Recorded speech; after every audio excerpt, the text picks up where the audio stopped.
Hello, friends. My back has been feeling a lot better and good enough so that I can play my wave dodging game again.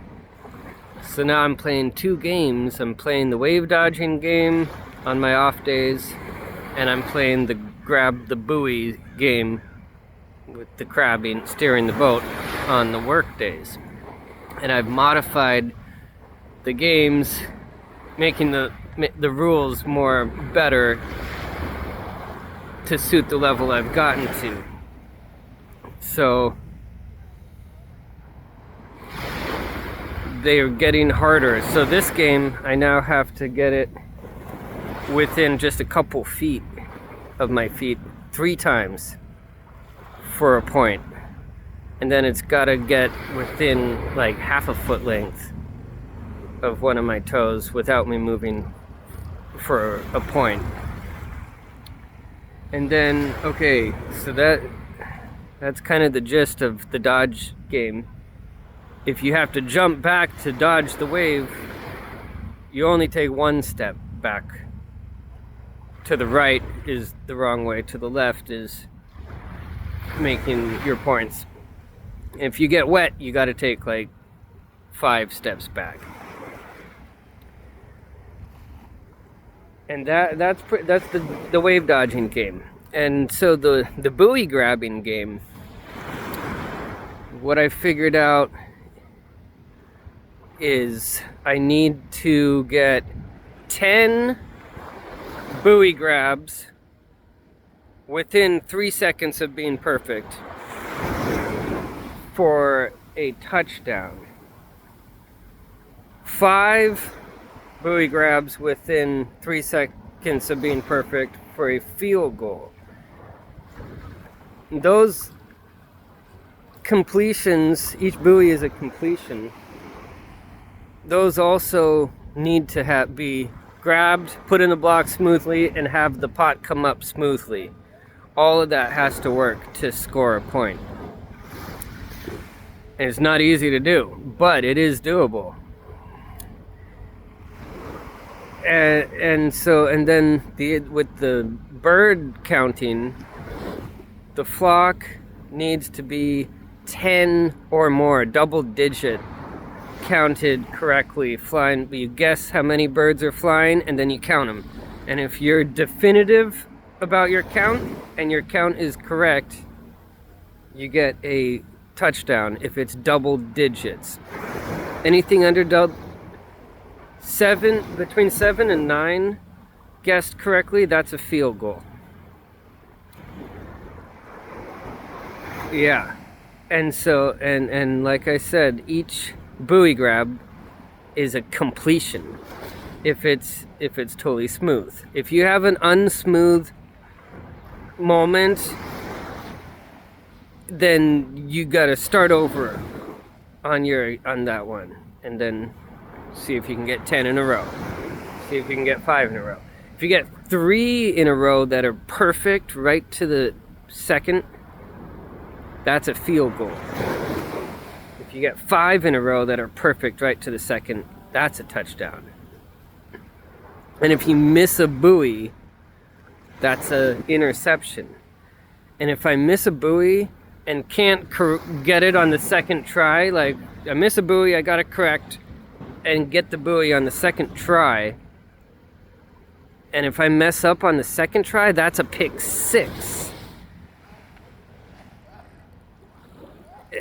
And the confluffles, every time there's a kerfluffle of any type, that's an incompletion, and you got to start over, right? And so anyway, it makes this job really interesting. I know my skipper said, "Don't count the birds," while you're grabbing the buoys, because there was one time I was like, "Oh, counting the birds almost got me that time." And he's like, "What? You counting the birds while driving? No, don't do that." And so, I mean, he doesn't know that that's what I'm doing, which puts the pressure on, because I'm in a position on the boat where messing up, like, steering the boat is like the front line of the football team. You gotta have that down in order to have a chance at getting through your day smoothly and quickly as possible.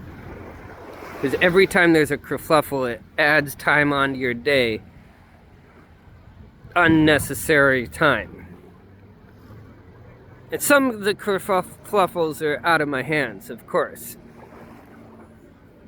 But we're a team. So the completion relies on the operation going smoothly, regardless of whether the guys on the back deck are aware of this game or not, which they're not aware of the game that I'm playing.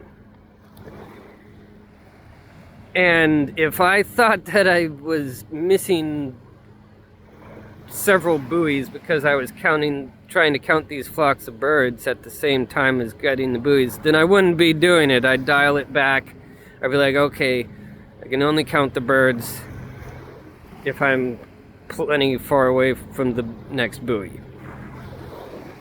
Because sometimes I'll be counting them and and I'll only have that split second to line up for the next buoy at the same moment that I'm counting the birds. If that was messing me up, I'd stop doing it. It's not messing me up. I'm able to do it. That being said, if I'm like grabbing a cheese and cracker in the moment, I have had that mess me up, you know, but I haven't had the bird counting mess me up yet. It's been really close a few times. It takes so much focus to land right on those buoys and not make a mistake. That's what makes this such an interesting game. And that's why putting these football rules with it makes it interesting, because scoring points in football is also really difficult. Or it can be, you know, if you have a tough opponent. So, anyway, I call it football crabbing. And, you know, it's just something that makes me happy. And so I'm going to get a GoPro, and then I will film the whole day, and I'll speed it up for you guys. I'll figure out how to do that. I'll have someone help me if I need to. I'll get it done. I gotta make that happen. I gotta just bite the bullet and go to the store.